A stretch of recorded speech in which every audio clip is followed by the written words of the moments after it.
রাতের নদী সবসময় একটু বেশি নীরব, কিন্তু এই নদীটা যেন নীরবতার মাঝেও কিছু একটা ফিসফিস করে।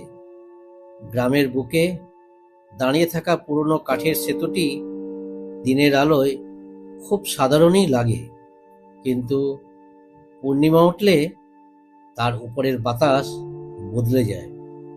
গ্রামবাসীরা ভাবে সেতুটাকে ঘিরে শুধু অভিশাপ ছড়িয়ে আছে, কারণ প্রত্যেক পূর্ণিমায় সেখানে দাঁড়ানো কেউ না কেউ হঠাৎ মিলিয়ে যায়। কেউ বলে নদীর মাঝখানে নাকি এক অদৃশ্য ছায়া অপেক্ষা করে থাকে। কেউ বলে সেতুর পাতার নিচে লুকিয়ে আছে শতবর্ষের কোনো প্রতিশোধ। আর কেউ কেউ বলে যারা হারিয়ে যায় তারা আসলে ফিরে আসে, কিন্তু মানুষ হয়ে নয়। আজকের গল্প শুরু হচ্ছে সেই অভিশপ্ত সেতুকে ঘিরে, যাকে গ্রামের লোকজন বহু বছর ধরেই এড়িয়ে চলে। কিন্তু যদি একদিন কোনো অচেনা পথিক ভুল করে সেতুর উপর দিয়ে হাঁটতে যায়, পূর্ণিমার আলো কি তাকে বাঁচাবে, না তুলে নেবে নদীর তলদেশের অন্ধকারে? চলুন শুরু করি আজকের গল্প, নদীর ধারের সেতু। পূর্ণিমার আলোতে নদীটা যেন কেমন স্বপ্নভঙ্গ করা সাদা ধোঁয়ার মতো দেখায়। দিনের বেলা যে নদী এত শান্ত, মৃদু ঢেউয়ে কুল ছুঁয়ে যায়, রাত নামলে তার শরীরটা অন্যরকম হয়ে ওঠে। মনে হয় অন্ধকারের ভিতর থেকে সে মানুষকে ডেকে বেড়াচ্ছে। গ্রামের মানুষজন তাই বহু বছর ধরেই নদীর ধারে সেই কাঠের সেতুটিকে ভয় পায়। সেতুটি একসময় ছিল গ্রামের গর্ব, দুই পাড়ের কোলাহলকে যুক্ত করত।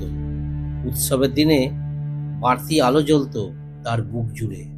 কিন্তু এখন সবই অতীত। কাঠগুলো পুরনো, খুঁটিগুলো নড়বড়ে, আর তার থেকেও বড় ব্যাপার, প্রত্যেক পূর্ণিমা রাতে কেউ না কেউ সেখানে দাঁড়িয়ে অদ্ভুতভাবে হারিয়ে যায়। কেউ দেখেও না, শোনেও না, কিন্তু সকালে গায়েব মানুষের জায়গায় পড়ে থাকে শুধু কিছু ভাঙা কাঠ বা কাদায় মাখা একটা চটি। পুরনো মানুষরা বলে ঠিক 20 বছর আগে এক ভয়াবহ রাতেই সব শুরু। গ্রামের এক তরুণী, নাম পূর্ণিমা, নদীতে ডুবে মারা যায়। কিন্তু মৃত্যুর আগে সে সেতুর ওপর দাঁড়িয়ে কারো দিকে হাত বাড়িয়ে কিছু বলতে চেয়েছিল। এমনটাই নাকি অনেকে দেখেছিল দূর থেকে। তারপর থেকেই সেতুর চারপাশে তৈরি হয় অদ্ভুত নিস্তব্ধতা। রাত যত গভীর হয়, সেতুর দিকে তাকালেই মনে হয় কেউ যেন সেখানে দাঁড়িয়ে আছে, কিন্তু চোখ সরিয়ে আবার তাকালেই দেখা যায় কিছুই নেই। এই ভয়ের গল্পগুলো গ্রামে এতটাই ছড়িয়ে পড়েছে যে পূর্ণিমা রাত এলেই গ্রামের সব বাড়ির আলো নিভে যায় আগে ভাগেই। যেন সব দরজা জানালা বন্ধ করে মানুষ নিজেকে লুকিয়ে ফেলে। গ্রামের যুবকরা একসময় দুঃসাহস দেখিয়ে সেতুতে গিয়ে সত্যতা যাচাই করার চেষ্টা করেছিল, কিন্তু প্রত্যেকেই বলতো সেতুতে উঠলে শরীরের ভিতরে এক অদ্ভুত ঠান্ডা ঢুকে পড়ে, যেন কেউ গায়ের কাছে নিঃশ্বাস ফেলছে। অন্ধকারে দাঁড়িয়ে থাকা সেই ছায়ামূর্তি সত্যি আছে কি নেই কেউ ঠিক জানে না, কিন্তু সেতুটিকে কেন্দ্র করে ভয়টা যেন স্পর্শযোগ্য।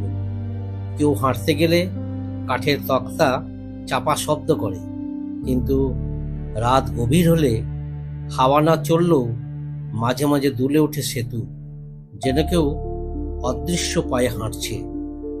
এই ভয়ঙ্করতার মাঝেও গ্রামের এক কিশোর, নাম অরণ্য, এই রহস্যের পেছনের সত্যটা জানতে চাইত।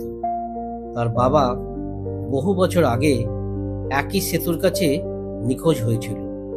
কেউ তাকে ফিরতে দেখেনি, কেউ তার শেষ চিৎকার শোনেনি। শুধু পরদিন সকালে সেতুর উপর পড়েছিল তার বাবার ঘড়িটা, ঠিক 12টা বাজতেই থেমে যাওয়া কাঁটাহীন ডায়ালে। অরণ্য তখন খুব ছোট ছিল, কিন্তু সেই রাত তার মনে দগদগে ক্ষতের মতো রয়ে গেছে।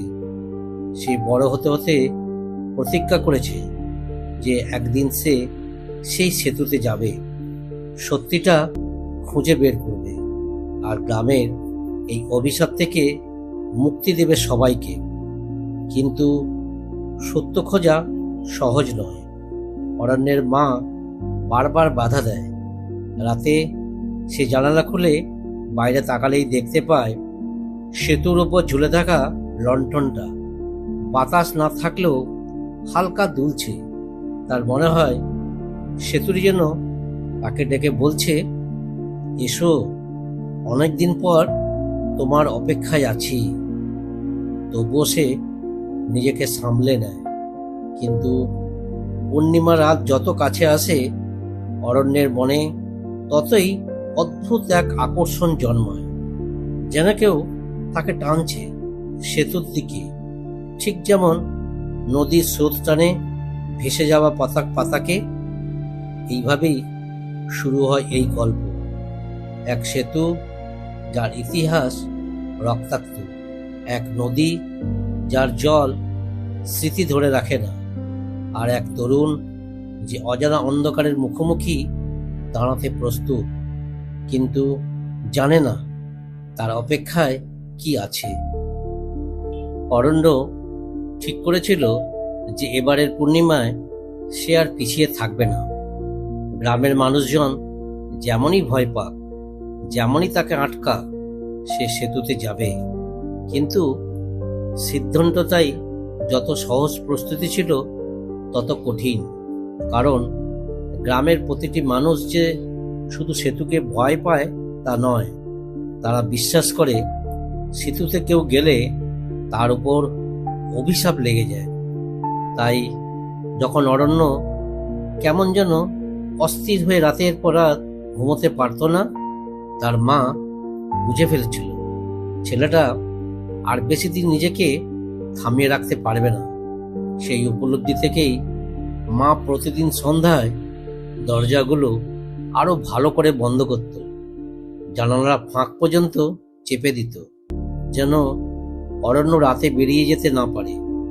কিন্তু যে মানুষ সত্য খোঁজার সিদ্ধান্ত নেয় তাকে আটকে রাখা সহজ নয়।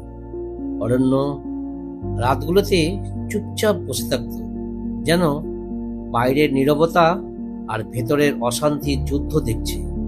তার বাবার ঘড়িটা, যেটা আজও তার কাছে আছে, সেই টেবিল ল্যাম্পের নিচে রেখে অরণ্য প্রায় তাকিয়ে থাকতে থাকতে ভাবত, কিভাবে ঘড়ির কাঁটা হঠাৎ বন্ধ হয়ে গেল? কি দেখেছিল তার বাবা শেষে? কেন তার চিৎকার কেউ শুনতে পায়নি? এই প্রশ্নগুলো অরণ্যের মনকে প্রতিদিনই আরো ভারী করে তুলত, যেন অদৃশ্য পাথর বুকে চাপা পড়েছে। এদিকে গ্রামের মুরব্বীরা যেমন সেতুর ভয়ঙ্কর গল্পগুলো ছড়িয়ে দিতে ব্যস্ত, তেমনি তারা ভালো করেই জানত অরণ্য এই রহস্য ছাড়বে না। তাই একদিন গ্রামের পুরনো ওঝা হরিহর দাস সোজা অরণ্যের বাড়িতে চলে আসে। তার কাঁধে পুরনো থলি, চোখ দুটো দপদপ করছে কেমন অস্থির আলোয়। ঘরে ঢুকেই সে বলেছিল, বাবা অরণ্য, যেদিকে তুই যাচ্ছিস সেদিকে পথ নেই, শুধু অন্ধকার আর একটা অপেক্ষমান ছায়া। অরণ্য তার দিকে তাকিয়ে শুধু বলেছিল, অন্ধকারে ভয় করলে সত্য পাওয়া যায় না কাকু। হরিহরের হাত থামা ঘড়িটার ওপর গিয়ে থেমে যায়। সে কয়েক সেকেন্ড চুপ করে থেকে বলে, এটাতে সময় থেমে গেছে, কিন্তু যেদিন তোর বাবা গায়েব হলো সেই রাতের সময় এগোতে থাকে। পূর্ণিমা আসলেই সেতুর উপরে যে আলোটা জ্বলে ওঠে, ওটা বাতি না, অন্য কিছু। ওঝার এই কথায় অরণ্য কাঁপেনি, কিন্তু তার চোখে প্রশ্ন জমে উঠেছিল। সে জানত বড়রা সব সত্যি বলে না। কেউ কেউ নিজের ভয়কে লুকিয়ে গল্প বানায়, কেউ কেউ জানে সত্যিটা কিন্তু বলার সাহস রাখে না। রাত যত এগোতে থাকে সারা গ্রামটা যেন অদ্ভুতভাবে চুপ হয়ে যায়। কাঠের বাড়িগুলোর দেওয়ালে আলো দুলে ওঠে, পুকুরের জল নিস্তব্ধ হয়ে পড়ে। কুকুরগুলো হঠাৎ ভাগে ভাগে দূরে গিয়ে চিৎকার করতে শুরু করে। অরণ্য সেই সময় বারান্দায় বসে নদীর দিকে তাকিয়ে থাকে। দূরে সেতুর দিকটা রাতের অন্ধকারে ডুবে আছে। শুধু মাঝে মাঝে মনে হয় ধোঁয়ার মতো একটা ছায়া সেতুর উপর দিয়ে হাঁটছে। হাওয়া থেমে থাকা সত্ত্বেও দুমদাম শব্দে সেতুর কাঠ নড়ে ওঠে মাঝে মাঝে। অরণ্য জানে ওটা শুধু ভাঙা কাঠের শব্দ নয়, ওটা কোনো উপস্থিতি, কোনো অজানা শক্তির নিঃশ্বাসের মতো। এই সময়ে অরণ্য ঠিক করে পূর্ণিমা রাত আসলেই সে একা সেতুতে যাবে। যা হবার হবে। তার বাবার মৃত্যুর রহস্য সে আজই ভাঙবে। কিন্তু সে জানে না তার এই সিদ্ধান্তটা হয়তো তাকে এমন এক পথে নিয়ে যাবে যেখান থেকে সবাই আর ফিরে আসে না। কিন্তু অরণ্যের মনে তখন একটাই জেদ, যে সেতুটা এত মৃত্যুকে ডেকে এনেছে সেই সেতুই আজ তার সামনে সত্যটা উন্মোচন করবে। পূর্ণিমার আলো উঠতে আর মাত্র 2 রাত বাকি। গ্রামের ওপর ভর করছে অস্বস্তিকর নীরবতা। ঠিক ঝড়ের আগে যেমন চাপা হাওয়া বয়ে যায়, আর অরণ্য সেই নীরবতার ভেতরেই খুঁজে পাচ্ছে অদ্ভুত এক ডাক, যা তাকে টেনে নিয়ে যাচ্ছে নদীর ধারের সেই অভিশপ্ত সেতুর দিকে। পূর্ণিমা রাত যত ঘনিয়ে আসছিল অরণ্যের মনেও ততই জন্মছিল অদ্ভুত এক অস্থিরতা, যেন কেউ তাকে নিরবিচ্ছিন্নভাবে ডাকছে, টেনে নিয়ে যাচ্ছে নদীর ধারের সেই সেতুর দিকে। দিনগুলো যেন স্বাভাবিকভাবে চললেও প্রতিটা জিনিসে লুকিয়েছিল ভয়ের দাগ। মাঠে কাজ করা মানুষজন হঠাৎ কাজ থামিয়ে দূরে সেতুর দিকে তাকিয়ে থাকত। ছোট বাচ্চারা সন্ধ্যা নামার আগেই ঘরে ঢুকে যেত, আর দোকানদাররা খুব বেশি রাত হলে দোকান বন্ধ করে দ্রুত বাড়ি ফিরত।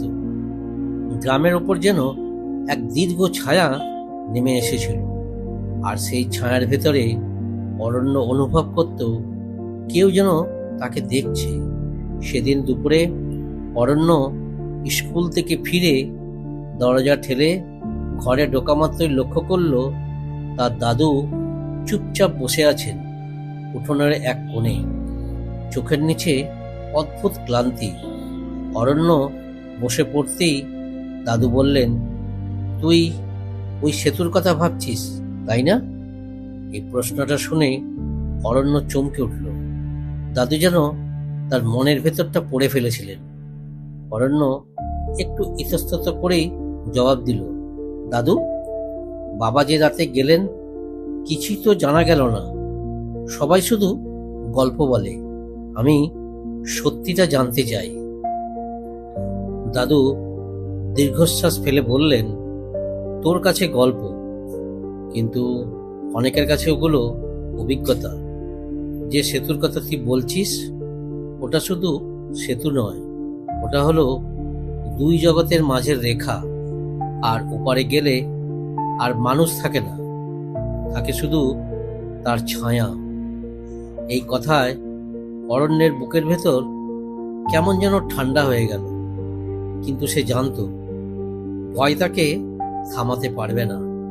দাদু তখন ধীরে ধীরে সেই রাতের গল্প বলতে শুরু করলেন, যে রাতে অরণ্যের বাবা নিখোঁজ হন। দাদু বললেন, তোর বাবা খুব সাহসী মানুষ ছিল অরণ্য। গ্রামের কেউ সেতুর দিকে তাকাতেও সাহসী ছিল না, কিন্তু তোর বাবা গিয়েছিল, কারণ তার মনে হয়েছিল কেউ যেন সেখানে অপেক্ষা করছে, কোনো ছায়া, কোনো ডাক। আর সে ঠিক করেছিল ওই ডাকে সাড়া দেবে, না হলেও সত্যিটা খুঁজে বের করবে। অরণ্য দাদুর কথা শুনতে শুনতে তাকিয়েছিল তার বাবার থেমে যাওয়া ঘড়িটার দিকে, যেটা প্রতিদিন রাতে অরণ্যকে বাবার কথা মনে করায়। ঘড়ির কাঁটা আটকে আছে ঠিক 1:17। বাবা যে সময় নিখোঁজ হন প্রায় সেই সময়। ঘড়িটা যেন নিজেই একটা অদ্ভুত সংকেত, যেন সেই সময় ফিরে গেলে কিছু একটা জানা যাবে। পরদিন সকালে অরণ্যের স্কুলে গিয়েও মন পড়ে থাকলো সেতুর দিকেই। ক্লাসের জানালা দিয়ে বহু দূরে দেখা যায় নদীর ওপারটা। বাতাসে সেদিকটা সবসময় একটু কুয়াশাচ্ছন্ন, যেন প্রকৃতিও সেই দিকটা এড়িয়ে চলে। ক্লাসের টিচার বাংলা পড়াচ্ছিলেন, কিন্তু অরণ্যের চোখে পড়ল সেতুর উপর যেন কেউ দাঁড়িয়ে আছে।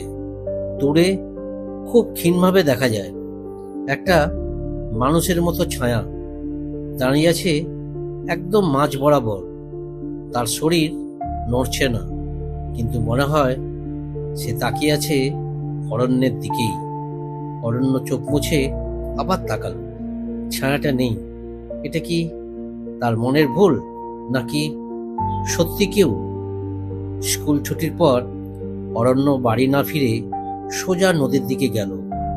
দুপুরের রোদে নদীর জল চিকচিক করছে, কিন্তু সেতুর নিচে সবসময় চাপা অন্ধকার থাকে, যেন আলো সেখানে গিয়ে পৌঁছতে চায় না। অরণ্য সেতুর সামনে দাঁড়িয়ে বুঝতে পারল এটা শুধু ভয়ের জায়গা নয়, এটা একটা অনুভূতি। এখানে দাঁড়ালে মনে হয় পেছনে কেউ নিঃশব্দে হাঁটছে, বা কেউ ধীরে ধীরে পাশ দিয়ে চলে যাচ্ছে, অথচ ঘুরে তাকালে কেউ নেই। হাওয়া থেমে গেলেও সেতুর কাঠ কড়মড় করে ওঠে, যেন কেউ উপর দিয়ে হাঁটছে। আর ঠিক তখনই অরণ্য অনুভব করলো তার পায়ের নিচ দিয়ে ঠান্ডা একটা শিহরণ বয়ে গেল। বাতাসের মধ্যে যেন ফিসফিসে একটা শব্দ ভেসে এলো, অতি ক্ষীণ অথচ স্পষ্ট, ফিরে যা। অরণ্য পাথরের মতো দাঁড়িয়ে রইল। সে বুঝল ওটা কোনো মানুষের আওয়াজ নয়, নদীর ধারে সেতু আজও তাকে নজর রাখছে। পূর্ণিমা রাত আসতেই অরণ্যের সামনে খুলে যেতে পারে এমন এক পথ, যেখানে আলো শেষ আর অন্ধকার শুরু। অরণ্য সেই অদ্ভুত ফিসফিসে শব্দের পর অনেকক্ষণ সেতুর সামনে দাঁড়িয়েই ছিল। মনে হচ্ছিল প্রতিটা নিঃশ্বাস যেন ভারী হয়ে যাচ্ছে। চারপাশের গাছপালাও যেন তাকে নীরবে দেখছে। নদীর জলে দুপুরের আলো পড়লেও সেতুর নিচের আঁধারটা আরো কালো হয়ে উঠছে, যেন সেখানেই লুকিয়ে আছে সেই রহস্য যা দশকের পর দশক ধরে গ্রামটাকে তাড়া করে এসেছে। একটু পর অরণ্য ফিরে গেল ঠিকই, কিন্তু তার মন আর বাড়িতে থাকলো না, থেকে গেল সেতুর উপরই। সন্ধ্যা নামার সঙ্গে সঙ্গে গ্রামটা যেন আরো অদ্ভুত হয়ে উঠল। কুকুরগুলো আচমকা হাউমাউ করে উঠল, যেন অচেনা কাউকে দেখে ভয় পেয়ে গেছে। বাতাসের মধ্যে ভেসে বেড়াতে লাগলো হালকা কুয়াশা, আর সেই কুয়াশার মধ্যে অরণ্য বারবার ভাবতে লাগলো আজ দুপুরে সে সত্যি কি ছায়াটাকে দেখেছিল? তার মাথায় কি খেলছিল? নাকি সেতুর উপর সত্যি কেউ দাঁড়িয়েছিল? রাতের খাবারের টেবিলে মা বারবার জিজ্ঞাসা করছিলেন, তোর মুখটা কেমন শুকিয়ে গেছে, সব ঠিক তো? অরণ্য মাথা নাড়ল ঠিকই, কিন্তু তার চোখের মধ্যে সেই ছায়াটা বারবার ভেসে উঠছিল। দাদুও পাশ থেকে গভীরভাবে তাকিয়েছিলেন, যেন আন্দাজ করছেন অরণ্য আজই হয়তো সিদ্ধান্ত নিয়ে ফেলেছে। রাত বাড়তে থাকতেই অরণ্যের ঘুম একদম উড়ে গেল। বাইরে চাঁদের আলো হালকা হলো। জানালা দিয়ে নদীর দিকটা অস্বাভাবিকভাবে উজ্জ্বল মনে হচ্ছিল, যেন কুয়াশার ফাঁক দিয়ে কেউ দাঁড়িয়ে তাকিয়ে আছে। অরণ্য বিছানায় শুয়ে থাকলেও অনুভব করছিল তার ঘরের ভেতরে এক অদ্ভুত শীতলতা ছড়িয়ে পড়ছে। একটা সময় মনে হলো জানালার বাইরে দেওয়ালের গায়ে যেন কোনো ছায়া নড়ে উঠল। অরণ্য দ্রুত উঠে বসে জানালার দিকে এগোলো, কিন্তু বাইরে তাকাতেই সে থমকে গেল। দূরে সেতুর উপর এক মুহূর্তের জন্য মনে হলো একটা অবয়ব হাঁটছে, খুব ধীর গতিতে। তার পোশাক গায়ের সঙ্গে লেপ্টে আছে, মাথা সামান্য নিচু। অরণ্য চোখ সংকুচিত করে ভালো করে দেখার চেষ্টা করলো, কিন্তু পরের মুহূর্তেই অবয়বটা মিলিয়ে গেল।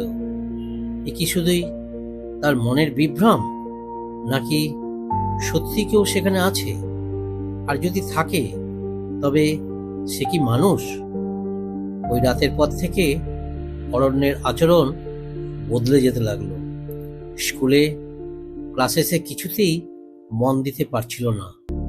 একদিন তার বন্ধুরা জিজ্ঞাসা করলো, তুই কিছু লুকোচ্ছিস অরণ্য? তোর মুখে কেমন দুশ্চিন্তা।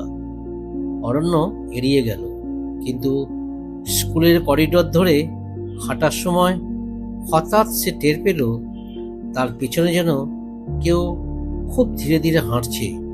পায়ের শব্দ নেই, কিন্তু উপস্থিতি খুব ভারী। অরণ্য পিছন ফিরে তাকালো, কেউ নেই। তবুও তার বুকের ভেতর ধকধক বাড়তে লাগলো। সে জানতো এই অনুভূতি সে আগেও পেয়েছে, সেদিন সেতুর সামনে দাঁড়িয়ে। বাড়ি ফেরার পথে নদীর ধারে এসে দাঁড়ালেই অরণ্যের কানে একটা গুঞ্জন ঢুকে যেত, যেন বাতাসের মধ্যে কেউ খুব আস্তে কিছু বলছে, ফিরে যা। কিছুদিন আগেও এগুলোকে অরণ্য ভ্রম বলেই ভাবত, কিন্তু এখন আর সে এত নিশ্চিন্ত থাকতে পারছে না। ওই কণ্ঠটা যেন প্রতিদিন আরো কাছে চলে আসছে, যেন যে ছায়া এতদিন দূরে ছিল সে এখন অরণ্যের চারপাশেই ঘোরাঘুরি করছে। যেদিন পূর্ণিমার রাত থেকে একদিন বাকি, ঠিক সেই রাতেই অরণ্য প্রথমবার নিজের ঘরের ভিতর সেই ছায়াকে দেখল। ঘরটা সম্পূর্ণ অন্ধকার ছিল, শুধু জানালা দিয়ে চাঁদের আলো ঢুকে পড়ছিল। আর সেই আলোয় অরণ্য স্পষ্ট দেখল বিছানার পায়ের দিকের কাছে মেঝের উপর একটা লম্বা ছায়া দাঁড়িয়ে আছে, মানুষের মতোই গরম, কিন্তু মুখ নেই। অরণ্যের নিঃশ্বাস বন্ধ হয়ে আসছিল। সে চোখ বড় করে তাকিয়ে রইল। ছায়াটা নড়ছিল না, কিন্তু তার চারপাশের অন্ধকার যেন ধীরে ধীরে দুলছিল। এক মুহূর্তে তাকে মনে হলো ছায়াটা হাত তুলছে তার দিকে। অরণ্য চোখের পলক ফেলল, ছায়াটা নেই, কিন্তু ঘরের ভেতর যেন এখনো কারো উপস্থিতি রয়ে গেছে। সেই রাতেই অরণ্য ঠিক করে ফেলল, পূর্ণিমা রাতে যাই হোক সে সেতুতে যাবে, সত্যিটা বুঝবে। তার বাবা কি দেখেছিলেন, কেন সেই চিৎকার কেউ শুনতে পেল না। এসব আর অন্ধকারে চাপা থাকবে না। অরণ্য জানে না সে জীবিত ফিরে আসবে কিনা, কিন্তু তার মনে আর কোনো দ্বিধা নেই। সেতুর রহস্য এবার ভাঙবে। পূর্ণিমা রাতের উদ্দেশ্যে অরণ্যের যাত্রা শুরু হয়ে গেল।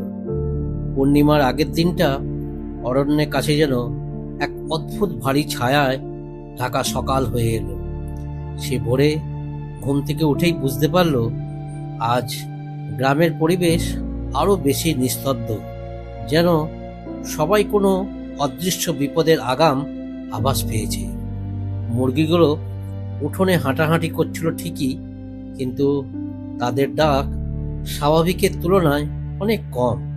বাতাসে একটা শীতলতা, যেটা সাধারণত শীতে থাকে, কিন্তু এখন তো শীতকাল নয়। অরণ্য উঠোনে বেরিয়ে দাঁড়াতেই দাদু তাকে খেয়াল করে ডাকলেন, এদিকে আয়। অরণ্য জানতো দাদু আজ কিছু গুরুত্বপূর্ণ কথা বলতে চাইবেন। দাদুর চোখের নিচে কালচে দাগ পড়ে গেছে। রাতভর তিনি বোধহয় ঘুমোতে পারেননি। অরণ্য, তুই আজকাল যেভাবে ভাবছিস, যেভাবে তাকাচ্ছিস, আমি বুঝতে পারছি তুই কিছু একটা করতে যাচ্ছিস। অরণ্য কিছু বলতে গিয়েও থেমে গেল। দাদুর সেই গভীর কাঁপা কণ্ঠস্বর তাকে থামিয়ে দিল। দাদু গম্ভীর স্বরে বললেন, ওই সেতুর দিকে যাবি ভাবছিস, তাই না? তোর বাবার মতো। অরণ্য মাথা নিচু করে রইল। দাদু নিঃশ্বাস ফেললেন। শোন, তোর বাবা যে হারিয়ে গেলেন, সেটা শুধু সেতুর দোষ নয়। ওই সেতু যে নদীর উপর দাঁড়িয়ে আছে, সেই নদীও সাধারণ নদী নয়। নদীর গভীরে আছে এমন কিছু যা শুধু পূর্ণিমার আলোতেই জাগে, আর জাগলেই সে কাউকে না কাউকে তার দিকে টানে। অরণ্য চুপচাপ দাদুর কথা শুনছিল। দাদুর গলা ভারী হয়ে এলো। তোর বাবা সেদিন বলেছিল সেতুর উপর সে একটা মানুষের অবয়ব দেখেছে, কিন্তু সেটা পুরো মানুষ ছিল না। আলো আঁধারের ভেতর দাঁড়িয়ে থাকা একটা ছায়া, যার চোখ জ্বলছিল নদীর জলের মতো। তোর বাবা ভেবেছিল সে ভুল দেখছে, কিন্তু রাত বাড়ার সঙ্গে সঙ্গে সেই ছায়া যেন আরো স্পষ্ট হচ্ছিল। দাদু বলতেই চোখ নামিয়ে ফেললেন। অরণ্যের যেন বুকের ভেতর হিম হয়ে যাচ্ছিল। দিনের বেলায় সেতুর উপর অদ্ভুত নিস্তব্ধতা নেমে আসে। গ্রামের কাউকে সেতুর কাছে পাওয়া যায় না। অরণ্য নিজেই দেখেছে, লোকজন সেতুর রাস্তায় এসে থেমে যায়, তারপর অন্য পথ দিয়ে ঘুরে যায়। যারা নদীর জল আনতে আসে তারাও সেতুর দিকে তাকায় না, যেন নামটুকু শুনলেই শরীরে ঠান্ডা স্রোত নেমে যায়। বিকেলের দিকে অরণ্য নদীর দিকে গেল একবার দেখতে সেতুর উপর কোনো নড়াচড়া আছে কিনা, কিন্তু আজ নদী যেন আরো স্থির, আরো নীরব। তবে ওনার দিকে চোখ পড়তেই অরণ্যের বুক কেঁপে উঠল। সেতুর বাঁ দিকে রেলিংয়ে একটা শুকনো কাপড় ঝুলে আছে, কোনো পুরনো শাল বা ওড়না। কিন্তু আশ্চর্যের ব্যাপার, ওটা হাওয়াতেও নড়ছে না। এভাবে স্থির হয়ে আছে যেন কেউ ধরে রেখেছে। অরণ্য এগিয়ে যেতে চাইল, কিন্তু ঠিক তখনই নদীর দিক থেকে একটা ঠান্ডা হাওয়া বয়ে এলো, আর সেই হাওয়ার সঙ্গে ভেসে এলো এক অদ্ভুত কাঁপা কাঁপা সুর, যেন কেউ খুব দূর থেকে গুনগুন করছে। কিন্তু সুরটা মানুষের মতো নয়, যেন জলের তলার শব্দ। অরণ্য থমকে দাঁড়ালো। মনে পড়ে গেল দাদুর কথা, নদী জাগে পূর্ণিমায়। আজ পূর্ণিমা না হলেও নদী যেন জেগে উঠেছে। হঠাৎই অরণ্যের মনে পড়ল তার বাবার হারিয়ে যাওয়ার একদিন আগে তিনিও একই কথা বলেছিলেন, আজ নদী অদ্ভুত লাগছে। সন্ধ্যা নেমে গেলে অরণ্যের মনের ভেতর অস্থিরতা বাড়তে লাগলো। সে বিছানায় বসে বাবার ঘড়িটা হাতে নিল। ঘড়ির কাঁটা থেমে আছে 1:17। ঠিক সেই মুহূর্তে যখন বাবা নেই হয়ে যান। অরণ্য বোতামটা চেপে দেখল, ঘড়ি একটুও নড়ছে না। বহুবার চেষ্টা করেও না। কিন্তু আজ ঘড়িটা হঠাৎই টিক টিক শব্দ করে উঠল। অরণ্য হাসতে গিয়েও থমকে গেল, কারণ ঘড়ির কাঁটা সামনে এগোচ্ছিল না, বরং পিছিয়ে যাচ্ছিল। একটা 17, একটা 16, একটা 15। অরণ্যের বুকের ভেতর চাপা ধাক্কা লাগলো। ঘড়ি কি তাকে কোনো সংকেত দিচ্ছে, নাকি বাবার শেষ মুহূর্তের সময়ে ফিরে যাচ্ছে? হঠাৎ দরজার বাইরে হালকা শব্দ হলো, যেন কেউ ধীরে হেঁটে যাচ্ছে। অরণ্য নিঃশ্বাস আটকে শুনতে লাগলো। পা টিপে টিপে একেবারে ঘরের সামনে এসে থামল। তারপর দরজার নিচ দিয়ে ছায়া দেখা গেল, দুটো পায়ের ছায়া। যেই হোক, সে মানুষ নয়। অরণ্য সেটা হাড়ে হাড়ে টের পেল। আসন্ন পূর্ণিমার আগের রাতেই অরণ্য বুঝতে পারল ওই ছায়া শুধু সেতুর কাছে নয়, এখন তার পেছনেও ঘুরছে এবং খুব শিগগিরই তাকে ডাকবে সেতুর দিকে।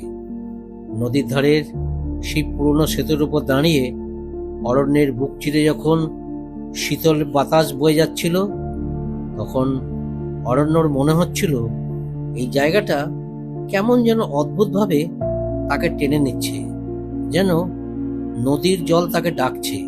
সেতুর কাঠ তার পায়ের নিচে কাঁপছে, আর বাতাসের শব্দের ভেতর কোথাও মিশে আছে মানুষের নিঃশ্বাসের মতো এক অচেনা আওয়াজ।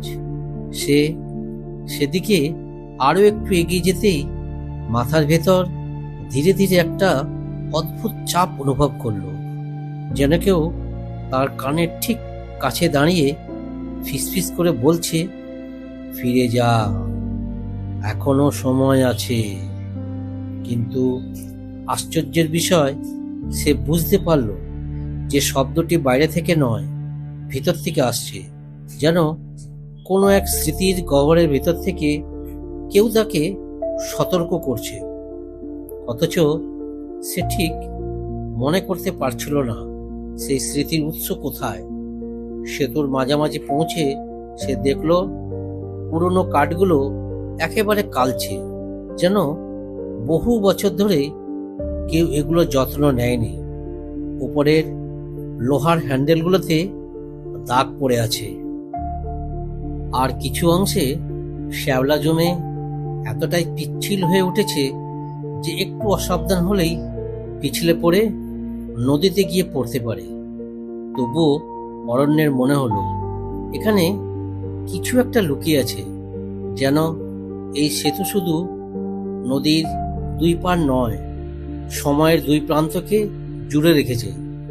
অরণ্য ধীরে ধীরে সামনে এগোতেই আচমকা তার চোখে পড়ল সেতুর ডান দিকের কাঠের গায়ে একটি দাগ, কোনো ধারালো কিছুর আঁচড়ের মতো। দাগটা দেখতে যেন একটু নিখুঁত অর্ধচন্দ্রের মতো, আর আশ্চর্যের বিষয়, সেটা যেন হালকা আলো ছড়াচ্ছে। সে হাত বাড়িয়ে দাগটার ওপর আঙুল ছোঁয়াতেই হঠাৎ মনে হলো কাঠের ভেতর কিছু একটা নড়ে উঠল, যেন ভিতরে কোনো জীবন্ত প্রাণ লুকিয়ে আছে। সে চমকে হাত সরিয়ে নিল, কিন্তু থেমে থাকলো না। তার মনে হচ্ছিল কেউ তাকে সামনে যেতে বলছে, আর কেউ তাকে থামিয়ে দিচ্ছে।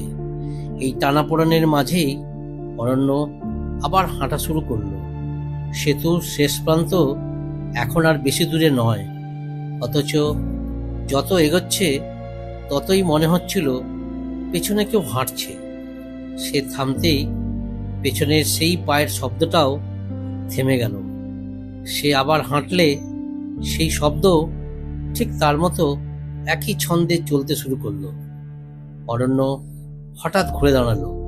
পেছনে কেউ নেই, পুরো সেতু ফাঁকা, শুধু নদীর শব্দ আর বাতাসের শোঁ শোঁ আওয়াজ।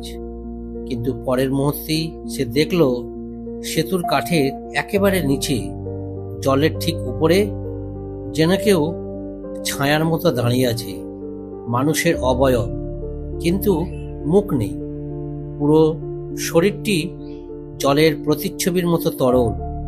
সেই ছায়াটি ধীরে ধীরে মাথা তুলল এবং অরণ্যের মনে হলো সেই মুখহীন অবয়ব তাকে দেখছে। তার বুকের ভেতর ঠান্ডা স্রোত বয়ে গেল।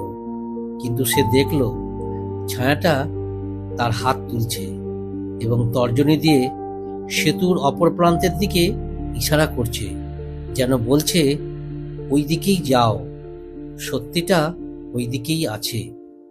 অরণ্য বুঝতে পারছিল না সে যা দেখছে তা বাস্তব নাকি তার মাথার ভেতরের বিভ্রম। তবুও সেই ছায়ার ইশারা তাকে অদ্ভুতভাবে অনুশাসন করলো। সে ধীরে ধীরে সামনে এগিয়ে যেতে লাগলো। আর ঠিক তখনই নদীর উপর হালকা কুয়াশা নেমে এলো। সেতু আর নদীর মাঝের দূরত্ব যেন ধীরে ধীরে ঘুচে যাচ্ছে। মনে হলো সে যত সামনে এগোচ্ছে চারিদিকে জগৎ ততই অন্যরকম হয়ে উঠছে, নিস্তব্ধ, ঘন আর গভীর। কোনো অন্ধকারের দিকে যেন তাকে ঠেলে দিচ্ছে। এবং ঠিক তখনই সেতুর ওপাশ থেকে ভেসে এলো একটি ক্ষীণ, ভাঙা অথচ সম্পূর্ণ মানবিক কণ্ঠ। ফিরে এসো, দয়া করে ফিরে এসো। অরণ্যের পা থেমে গেল। কিন্তু সেই কণ্ঠ কার, আর কেন তাকে ফিরতে বলছে?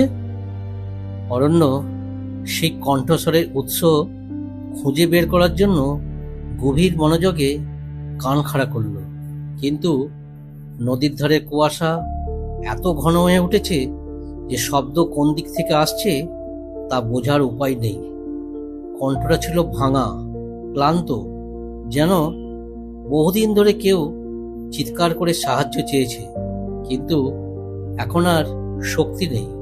তবুও শেষ চেষ্টা করে যাচ্ছে তাকে সতর্ক করতে। অরণ্যের বুক হঠাৎ অসম্ভব ভারী অনুভূত হলো, কারণ সে মনে করতে পারল এই কণ্ঠটা, এই সুর, এই যন্ত্রণার কম্পন কোথাও যেন সে আগে শুনেছে। কিন্তু কোথায়, কখন, ঠিক মনে করতে পারছে না। মনে যেন কুয়াশার চেয়েও ঘন কোনো পর্দা পড়ে আছে। তবুও কণ্ঠটার ভেতর এমন এক গভীর বেদনা ছিল যে অরণ্যের শরীরের পশম খাড়া হয়ে গেল। সে অজান্তেই এক পা পিছিয়ে এলো, কিন্তু পেছনে তাকাতেই দেখল কুয়াশা যেন দেয়ালের মতো দাঁড়িয়ে আছে। সেতুর শুরুটা আর দেখা যাচ্ছে না, যেন সে আর ফিরে যেতে পারবে না। শুধু সামনে এগোনোর পথটুকুই এখন খোলা। অনিচ্ছা সত্ত্বেও সে আবার সামনের দিকে হাঁটা শুরু করল।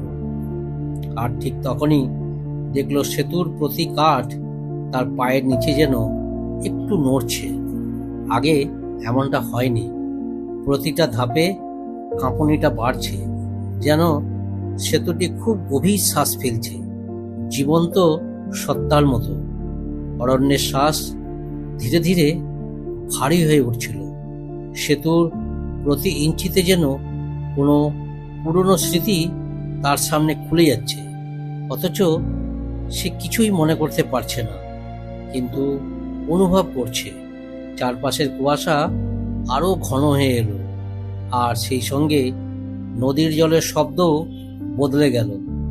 স্বাভাবিক জলধারার আওয়াজ নয়, শুনতে লাগলো যেন বহু মানুষের মৃদু কান্নার মিশ্রণ।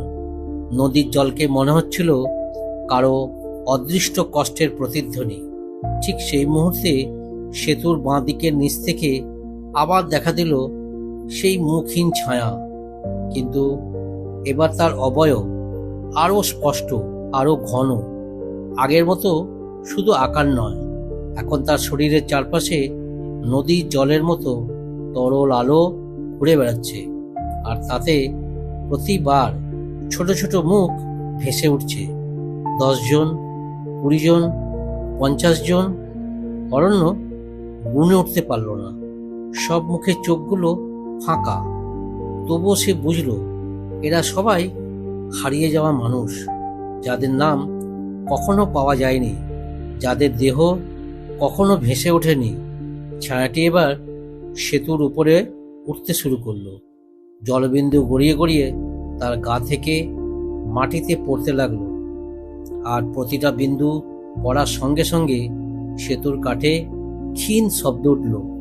টিক টিক টিক, ঠিক যেন কারো পায়ের ছন্দ। অরণ্য আরেকবার শুনল, কেউ যেন কাঁদছে, এইবার খুব কাছ থেকে। সে ভেবেছিল কুয়াশা আর নদীর আওয়াজ তাকে ভয় দেখাচ্ছে, কিন্তু না, এই কান্না ছিল একেবারে মানুষের, খুব কাছে, খুব অসহায়। সে থামতে চাইছিল, কিন্তু পা যেন নিজের ইচ্ছায় এগিয়ে যাচ্ছিল। কোনো অদৃশ্য শক্তি তাকে সামনে টানছিল। তখন হঠাৎ তার চোখে পড়ল সেতুর ডান দিকে কাঠের উপর আরেকটা চিহ্ন। প্রথমটাই ছিল অর্ধচন্দ্র, এবারটা যেন এক নিখুঁত বৃত্তের মতো। আঙুল দিয়ে ছুঁতেই আবার কাঠের গভীর থেকে কেমন একটা ঠান্ডা নড়াচড়া অনুভব হলো, আর তৎক্ষণাৎ তার চোখের সামনে জ্বলছে উঠল এক ক্ষণস্থায়ী দৃশ্য। একজন তরুণী সেতুর ঠিক এই জায়গায় দাঁড়িয়ে কাঁদছে, আর কেউ তাকে হাত ধরে টেনে নিচ্ছে নদীর দিকে। অরণ্য হকচকিয়ে উঠে হাত সরিয়ে নিল, কিন্তু আশ্চর্য হয়ে দেখল তার আঙুলে ভিজে দাগ লেগে আছে, যেন সত্যি কারো চোখের জল তার হাতে লেগেছে। ঠিক তখনই কুয়াশার গভীর থেকে আবার সেই কণ্ঠটি উঠল, এবার আরো স্পষ্ট, আরো হৃদয় বিদারক। দয়া করে থামো, আর এগিয়েও না। অরণ্য বুঝতে পারছিল না কেন সে থামবে, কিন্তু বুকের ভেতর কোথাও যেন অদ্ভুত ব্যথা হচ্ছে, যেন এই সেতুর সঙ্গে তার কোনো অদৃশ্য সম্পর্ক আছে, কোনো পুরনো তিক্ত স্মৃতি যেটা সে ভুলে গেছে, কিন্তু সেতু ভুলেনি। বাতাস এবার অসহ্য ঠান্ডা হয়ে উঠল। কুয়াশা সরে সরে সেতুর শেষ প্রান্তটুকু দেখা যেতে লাগলো, কিন্তু সেখানে দাঁড়িয়েছে আরেকটি ছায়া, আগেরটি চেয়ে উঁচু, আরো ঘন, অন্ধকারের তৈরি। এবং এই ছায়ার চোখ আছে, দুটো চোখ, রক্তিম জলজলে, আর সেই চোখ যেন সরাসরি তাকিয়েছে অরণ্যের উপর। তার শ্বাস আটকে গেল।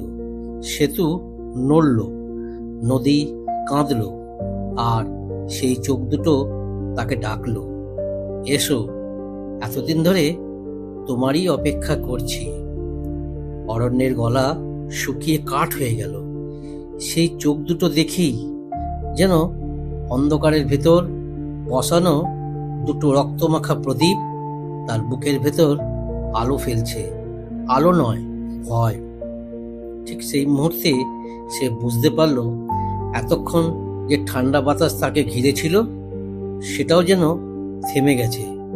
চারপাশ হঠাৎ ভয়ানক নিস্তব্ধ হয়ে উঠল। নদীর জলের আওয়াজ নেই, কুয়াশার ফিসফিস আওয়াজ নেই, এমনকি নিজের শ্বাসের শব্দ পর্যন্ত যেন চাপা পড়ে গেল। পুরো সেতুটি যেন একটি অদৃশ্য ঘরের মতো হয়ে গেছে, যেখানে অরণ্য আর সেই লাল চোখ শুধু দুজনেই আছে। তার মেরুদণ্ড বেয়ে শীতল একটা স্রোত নেমে গেল। এতক্ষণ পর্যন্ত সে কুয়াশা, ছায়া, কান্না সবকিছু চোখের ভুল ভেবে নিতে পারত, কিন্তু এই চোখ দুটো, এগুলো কোনো হ্যালুসিনেশন নয়। অপরাধী, অপেক্ষমান, ক্ষুধার্ত, এমন দৃষ্টিতে মানুষ তাকায় না। তাকানোয় অন্য কিছু, মানুষের চেয়ে পুরনো, মানুষের চেয়ে অন্ধকার। সেতুর কাঠ তার পায়ের নিচে আবার কেঁপে উঠল, এইবার খুব স্পষ্টভাবে, যেন কেউ নিচ থেকে ধীরে ধীরে উঠছে। কাঠের ফাঁকের ভিতর দিয়ে অরণ্যের চোখ পড়ল কিছু অদ্ভুত আলো, ঠিক যেন জলরাশির তলায় কারো মুখ ভেসে আছে। হঠাৎ সে দেখল একটা নয়, একাধিক মুখ। তাদের সবার চোখ দুটো ফাঁকা, মুখ হাঁ করে আছে, যেন তারা শ্বাস নিতে চাইছে কিন্তু পারছে না। আর সেই মুখগুলো কোনো তরঙ্গের মতো ধীরে ধীরে সেতুর কাঠের ওপর উঠে আসছে। অরণ্যের মনে হলো সে যদি এক পা পিছিয়ে যায় তাহলে সে অসংখ্য হাত তাকে ধরতে এগিয়ে আসবে। গা ছমছমে, হাড় টনটন করা একটা অনুভূতি তাকে চেপে ধরল। সে নিজের অজান্তেই গলাটা পরিষ্কার করলো, যেন কোনো শব্দ করলে নিজেকে স্বাভাবিক মনে হবে, কিন্তু কিছু বলতেই পারল না। গলা কাজ করছিল না। লাল চোখের ছানাটা এবার ধীরে ধীরে এগিয়ে এলো। তার শরীরের সীমানা কুয়াশার মতো ঝাপসা, কিন্তু চলাচল স্পষ্ট, যেন জলের মধ্যে দিয়ে কেউ হাঁটছে। প্রতিটি পা ফেলার সঙ্গে সঙ্গে বাতাসে একটা ঠান্ডা তরঙ্গ ছড়িয়ে যাচ্ছিল। ঠিক তখনই অরণ্যের কানে খুব মৃদু, অসহায় একটা শব্দ ভেসে এলো, কারো হাঁপানোর শেষ চেষ্টা। সে ঘাড় ঘুরিয়ে পিছনে তাকালো আর দেখল সেতুর মাঝামাঝি একটি কাঠের ওপর হঠাৎ একটা ছাপ দেখা যাচ্ছে, যেন কোনো ভেজা হাতের ছাপ। ছাপটা বড় হচ্ছে, আরেকটা ছাপ, তারপর আরেকটা, তারপর দুটো একসঙ্গে। মনে হলো যেন কেউ মাটির নিচ থেকে উঠে এসে কাঠের ওপর হাত চাপড়ে যাচ্ছেন, যেন সাহায্য চাইছেন।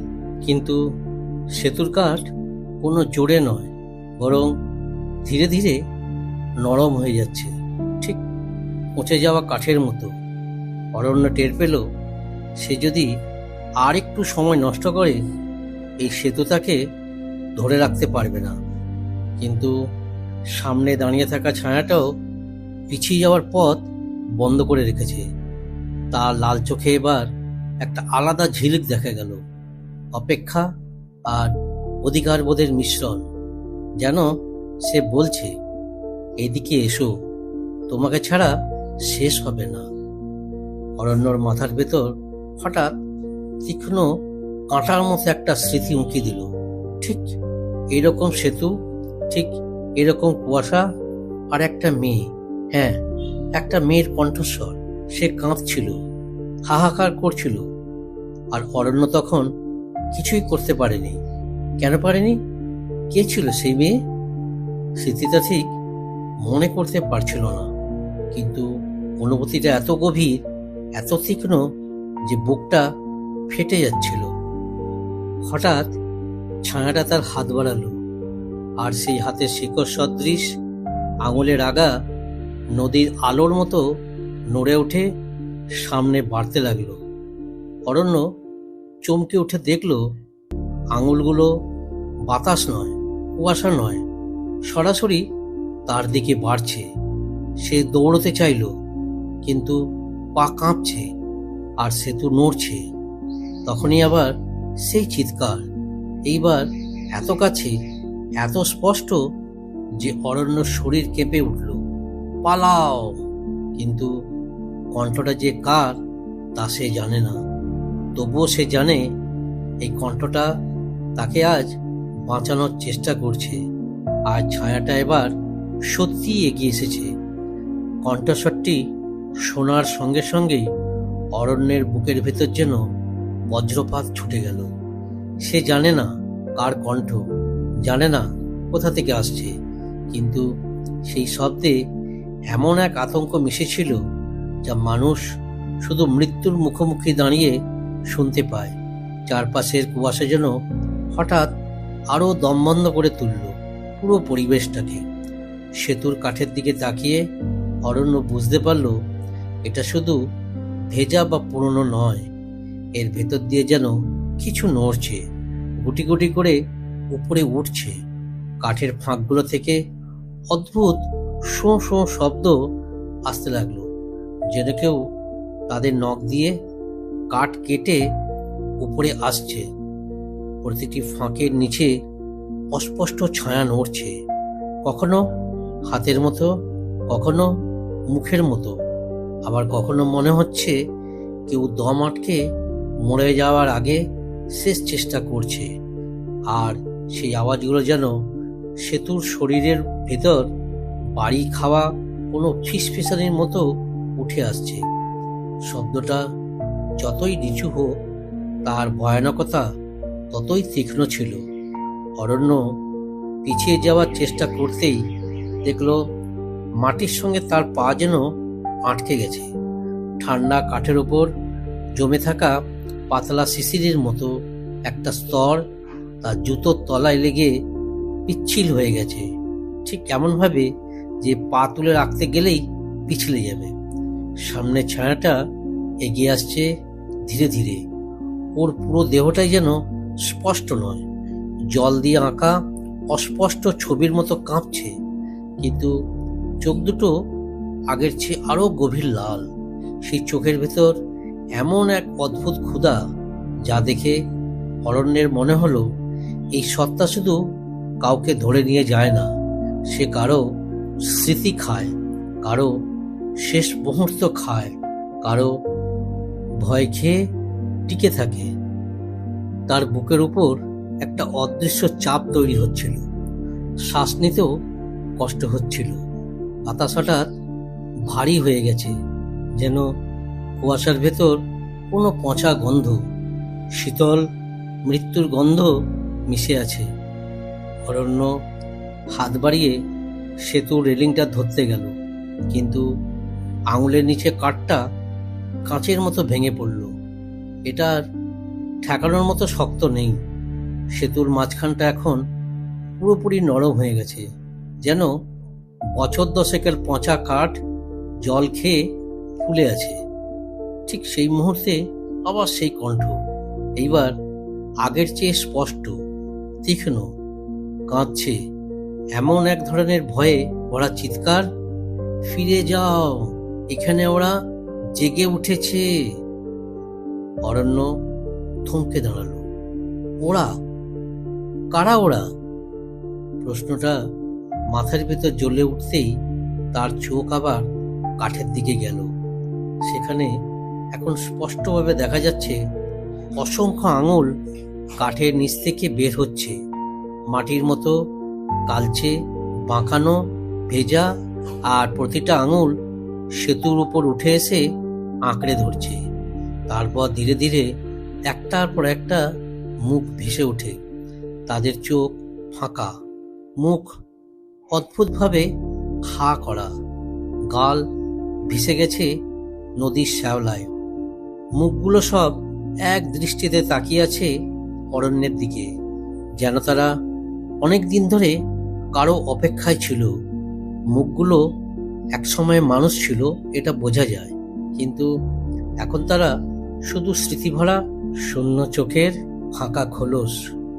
অরণ্যের হাত কাঁপছে, শরীর জমে যাচ্ছে। তার মনে পড়তে লাগলো হঠাৎ বছর কয়েক আগে ঠিক এই সেতুতেই একটি মেয়ে ডুবে গিয়েছিল, যার দেহ আর পাওয়া যায়নি। অরণ্যের মনে হলো তার কণ্ঠে কি সে সতর্ক হচ্ছিল? সেই ঘটনার পর একের পর এক মানুষ হারিয়েছে এখানে, কিন্তু কেউই জানে না কিভাবে। অরণ্য নিজের স্মৃতি আর ভয়ের মাঝে বুঝতে পারল এই মুখগুলোই সেই মানুষ যাদের সবাই হারিয়ে যাওয়া বলে ধরে নিয়েছিল। তারা বেঁচে নেই, আবার পুরোপুরি মৃতও নয়, যেন কেউ তাদের নদীর গভীর থেকে ধরে রেখেছে, সেতুর নিচের অন্ধকারে আটকে রেখেছে, শুধু এই পূর্ণিমাগুলোতেই ছেড়ে দেয়। হঠাৎ সেতুর নিচে থেকে একসঙ্গে বহু হাত উঠে এসে এদিক ওদিক আঁকড়ে ধরল, যেন অরণ্যকে টেনে নিতে চায়। কাঠের নিচে অদ্ভুত এক তরঙ্গ, যেন পুরো সেতুটা শ্বাস নিচ্ছে, ফুলছে, নামছে। আর ছায়াটা এইবার এতটাই কাছে এসে গেছে যে অরণ্য তার শরীরে শ্বাসের ঠান্ডা অনুভব করতে পারল। এক চুল নড়লেই, এক ইঞ্চি এগোলেই, একটা ভুল করলেই অরণ্য সে অসংখ্য মুখের ভিড়ে হারিয়ে যাবে। সেতুর উপর দাঁড়িয়ে তার মনে হলো সত্যের সন্ধান করতে এসে সে হয়তো নিজেই কোনো অন্ধকার সত্যের অংশ হয়ে যাবে। অরণ্যের চারপাশের কুয়াশা এত ঘন হয়ে উঠল যে মনে হচ্ছিল সে যেন কোনো ঘরের মধ্যে আটকা পড়েছে। একটা ঘর যার দেওয়াল নেই, কিন্তু চাপ আছে, শ্বাসরুদ্ধকর ঠান্ডা, মৃত মানুষের ছোঁয়া মেশানো চাপ। নদীর দিকে তাকালে কিছুই দেখা যায় না, যেন গভীর কালো অন্ধকারের উপর তুলে রাখা সেতুর একটি সরু রেখা ছাড়া চারপাশে আর কিছুই নেই। আর সেই অন্ধকারের ভেতর থেকে ভেসে আসছে মৃদু একটা গোঙানির শব্দ, কখনো পুরুষ, কখনো নারী, কখনো আবার শিশুর মতন, যেন সবাই একসাথে তার দিকে হাত বাড়িয়ে বলছে, এবার তোমার পালা।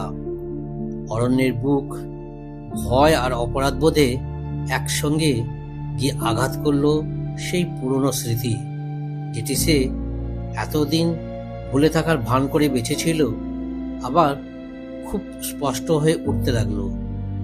বছর আগে সেই সেতুর কাছে দাঁড়িয়ে চুপচাপ দেখেছিল এক মেয়ের ডুবে যাওয়া। ভয়ে পাথর হয়ে সে সাহায্যের একটাও শব্দও করেনি। এতদিন ধরে মনে করত এটা শুধু একটা দুর্ঘটনা, সে কিছু করতে পারেনি। কিন্তু আজ বুঝতে পারল সেই মেয়েটি মরেনি, অন্তত স্বাভাবিকভাবে নয়। আর আজকের এই কণ্ঠস্বর, এই আতঙ্ক, এই সতর্ক বার্তাগুলো সবই যেন তার সেই অক্ষমতার প্রতিশোধ নেবার মতো করে ফিরে এসেছে। সেতুর কাঠ হঠাৎ একটা দীর্ঘ গর্জনের মতো শব্দ তুলল, যেন কেউ নিচ থেকে ধাক্কা দিচ্ছে। অরণ্য ভারসাম্য হারিয়ে প্রায় পড়েই যাচ্ছিল। তার হাত রেলিংয়ের দিকে ছুটল, কিন্তু ঠান্ডা কাঠ যেন পিচ্ছিল ছায়ার মতো হাতের নিচে গলে গেল।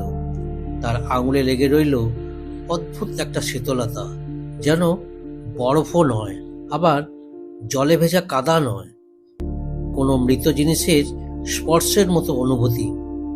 ঠিক তখনই ছায়াটা আরো কাছে এসে দাঁড়ালো। এখন আর এটা কুয়াশার স্পষ্ট আকৃতি নয়, বরং মানুষের মতো একটা দেহ। শুধু মুখটা দেখা যায় না, কিন্তু লাল চোখ দুটো আগের চেয়ে আরো উজ্জ্বল, যেন আগুনের মতো জ্বলছে। সেই চোখে কাঁটা ছেঁড়া যন্ত্রণার ছাপ, গভীর ক্ষুধা আর অদ্ভুত এক রাগ। রাগটা যেন ব্যক্তিগত, অরণ্যের বিরুদ্ধে। এক অদ্ভুত শব্দে সেতুর নিচের মুখগুলো আবার নড়ে চড়ে উঠল, এইবার আরো দ্রুত, আরো মরিয়া। একাধিক হাত একসঙ্গে কাঠের উপর চাপড়াতে লাগলো, যেন তারা কেউ আসলেই উপরে উঠতে চাইছে। অরণ্যর পা হঠাৎ কারো হাত ধরে ফেলল, ভিজে, ঠান্ডা, শক্তভাবে চেপে থাকা একটা হাত।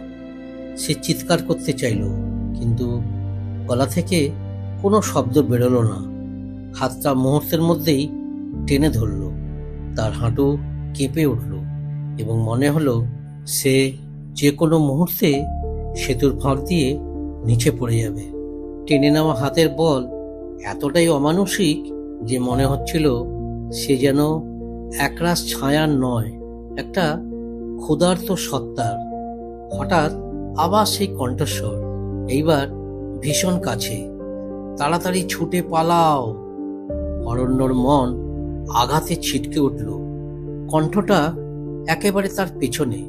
সে ঘুরে তাকাতেই দেখল কুয়াশার ভেতর থেকে একটা পরিচিত মুখের অস্পষ্ট আকার ভেসে উঠছে। ভয় আর কান্নায় বিকৃত হয়ে যাওয়া সেই মুখটা সে তৎক্ষণাৎ চিনে ফেলল। সেই মেয়ে যে নদীতে ডুবে গিয়েছিল, যাকে বাঁচাতে না পারার স্মৃতি আজ এতদিন পর তাকে তাড়া করছে।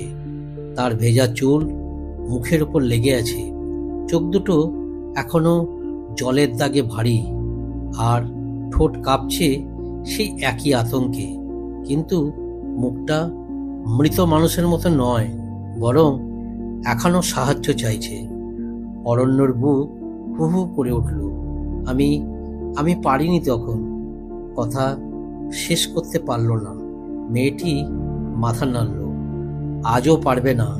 যদি দাঁড়িয়ে থাকো, পালাও। ঠিক সেই মুহূর্তে ছায়াটা রাগে ফুঁসে উঠল। লাল চোখ দুটো সাদা লাল আলোতে বিস্ফোরিত হতে লাগলো।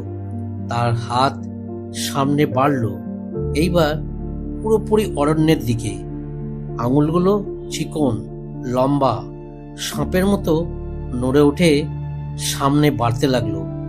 আর সেতুর নিচ থেকে একসঙ্গে এতগুলো হাত উঠে এলো যে মনে হলো পুরো নদীটাই মানুষে ভরে গেছে।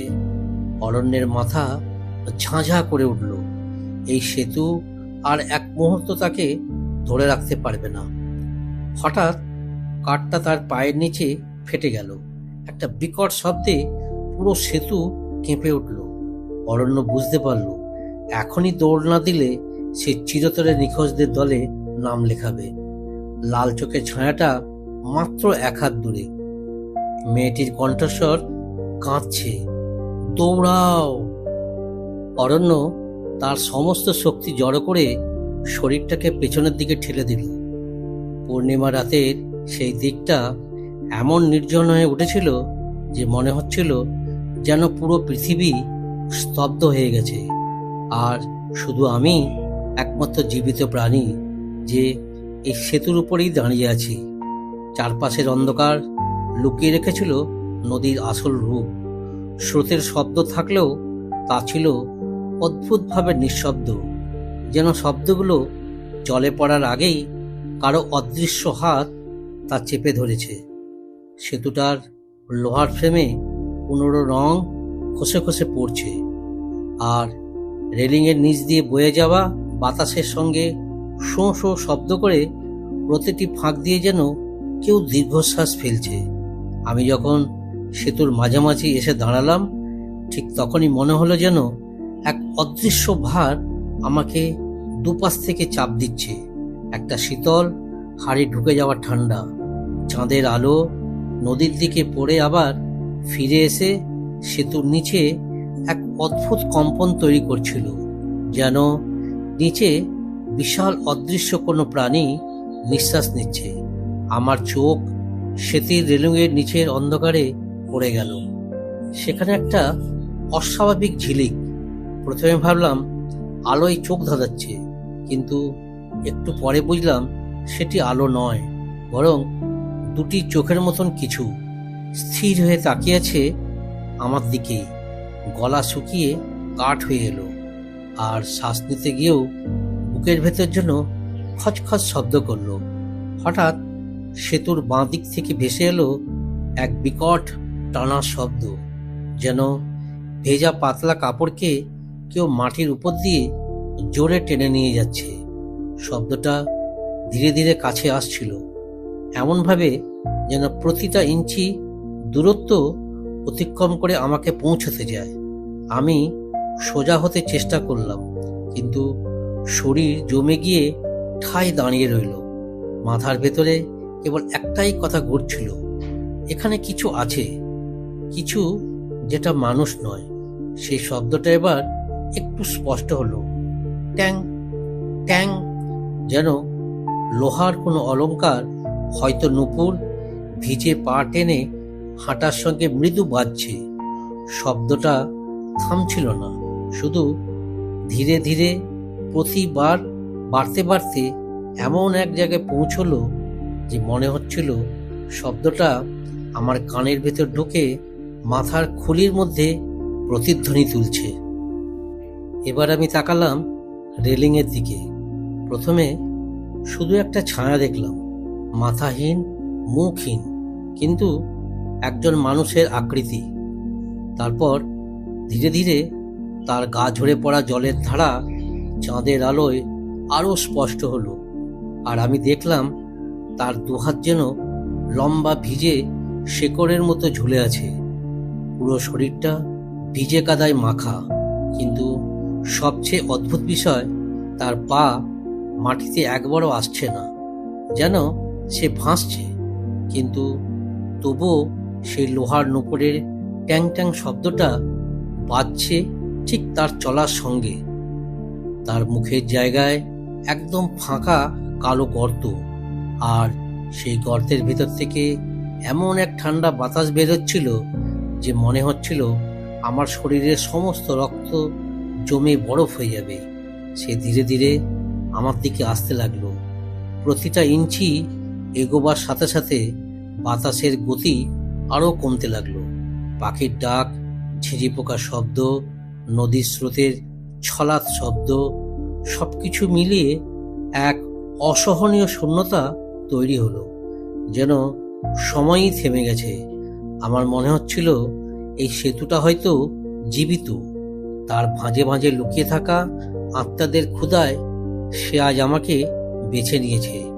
আমি যখন পিছিয়ে আসার চেষ্টা করলাম, তখনই হঠাৎ এক জোরালো শ্বাসের শব্দ আমার ঠিক পিছন থেকে ভেসে এলো।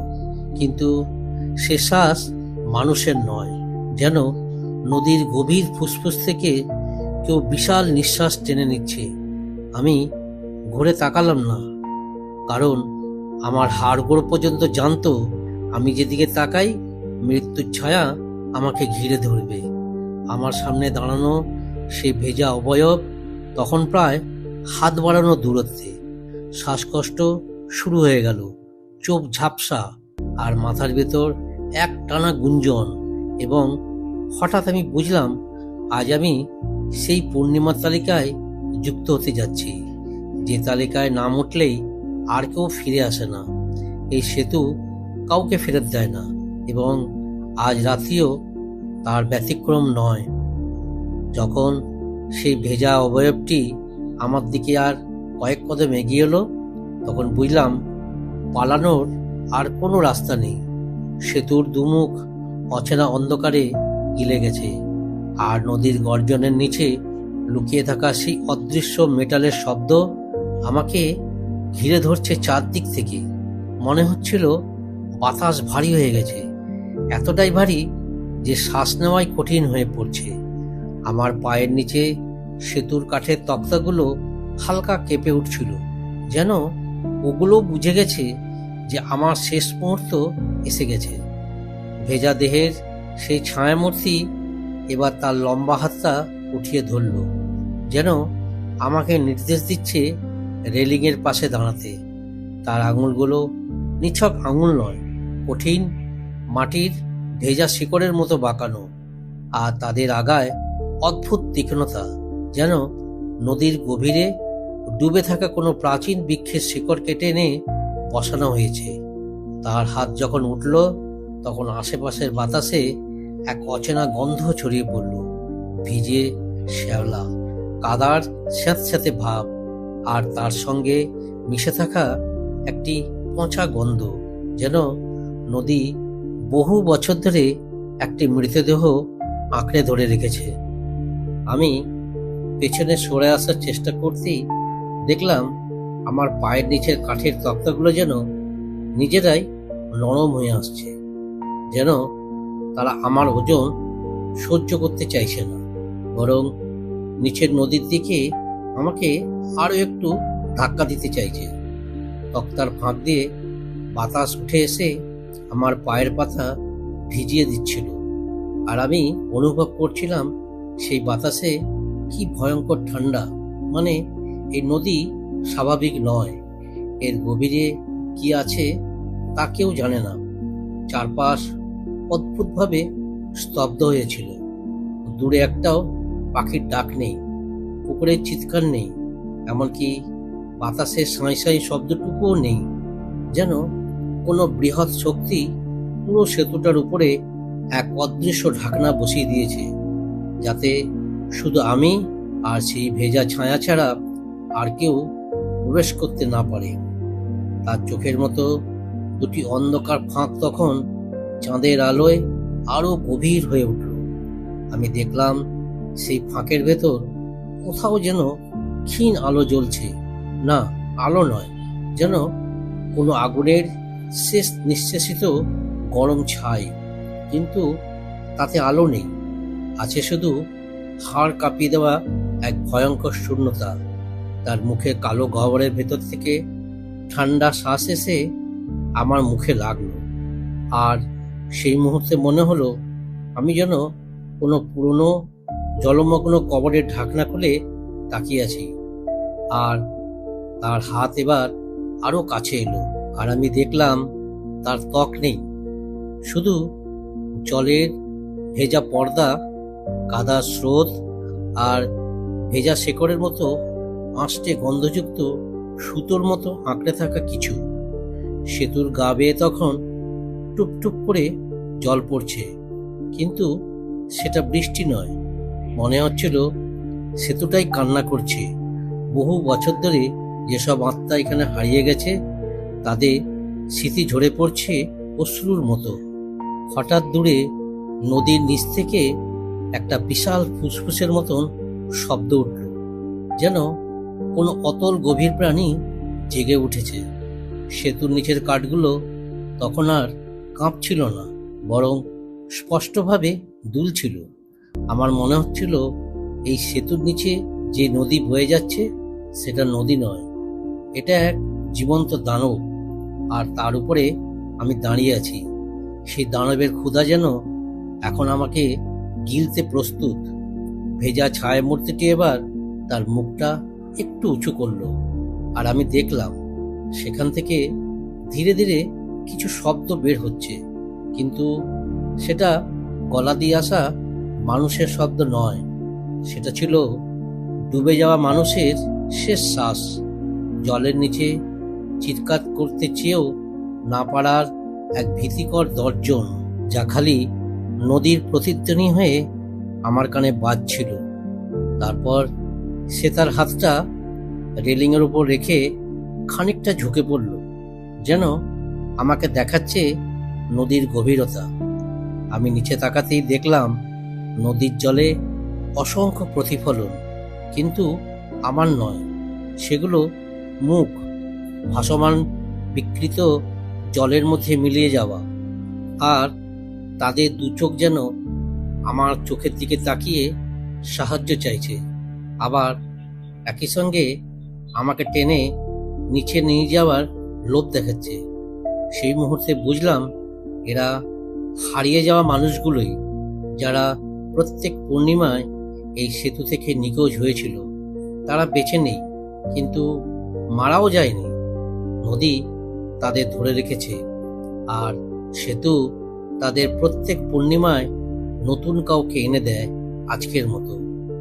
ভেজা আত্মাটা তার হাত তুলে আমার কাঁধ ছুঁতেই যাচ্ছিল। ঠিক তখনই সেতুর ডান দিকে কোথাও থেকে এক জরাজীর্ণ লণ্ঠনের আলো জ্বলে উঠল, শুধু 1 সেকেন্ডের জন্য। কে ছিল? কেন এলো? আলোটা আবার অদৃশ্য হয়ে গেল, কিন্তু সেই এক ঝলক আলোর কারণে ছায়াটা একটু থমকে গেল। আর সেই ভুলভুলাইয়া মুহূর্তে আমি মনে মনে উপলব্ধি করলাম, এই সেতু যতটা ভয়ঙ্কর তার থেকেও বেশি ভয়ঙ্কর সেই নদী, আর এই ছায়ামূর্তি তার সেবক মাত্র। সে থেমেছে, কিন্তু কতক্ষণ? হয়তো কয়েক সেকেন্ড। আর এই কয়েক সেকেন্ডেই হয়তো আমার বেঁচে থাকার একমাত্র সুযোগ। সেই কয়েক সেকেন্ড ঠিক কতটা ছোট ছিল আমি জানি না, কিন্তু আমার কাছে মনে হয়েছিল পুরো পৃথিবী থেমে গেছে। ভেজা ছায়ামূর্তিটা আলোটা মিলিয়ে যাওয়া অংশের দিকে তাকিয়ে কেমন যেন শীষের মতো গর্জন করছিল, যেন সে ক্ষণিক লণ্ঠনের আলো তার বহু বছরের বিধ্বস্ত রাজত্বে একটা ফাটল ধরিয়ে দিয়েছে। তার চোখের মতো সেই 2 অন্ধকার গহ্বর সামান্য কেঁপে উঠেছিল, যার সুযোগে আমি পেছনে একটা বড় লাফ দিলাম। আমার পায়ের নিচের তক্তাগুলো তখন এতটাই ভিজে যে আমার জুতো পর্যন্ত প্রায় পিছলে যাচ্ছিল, কিন্তু তবু আমি দৌড়তে লাগলাম। নদীর গর্জন আর সেই ছায়ার ভারী পায়ের চাপে সেতুর কাঠের শব্দগুলো একসঙ্গে মিশে এক ভয়ঙ্কর সুর তুলছিল, যেন পুরো সেতু আমার পিছু ধাওয়া করছে। আমি যত এগোচ্ছিলাম সেতুর দুপাশে রেলিং যেন কেমন করে সংকুচিত হয়ে আসছিল। মনে হচ্ছিল যেন সেতুটাই তার কাঠের হাড় দিয়ে আমাকে বন্দি করতে চাইছে, যাতে আমি পালিয়ে যেতে না পারি। আমি ঠিক কত দূর দৌড়েছি জানি না, কিন্তু হঠাৎ করেই শ্বাস নিতে নিতে দেখি সামনের সেতুর শেষ মাথাটা উঁকি দিচ্ছে।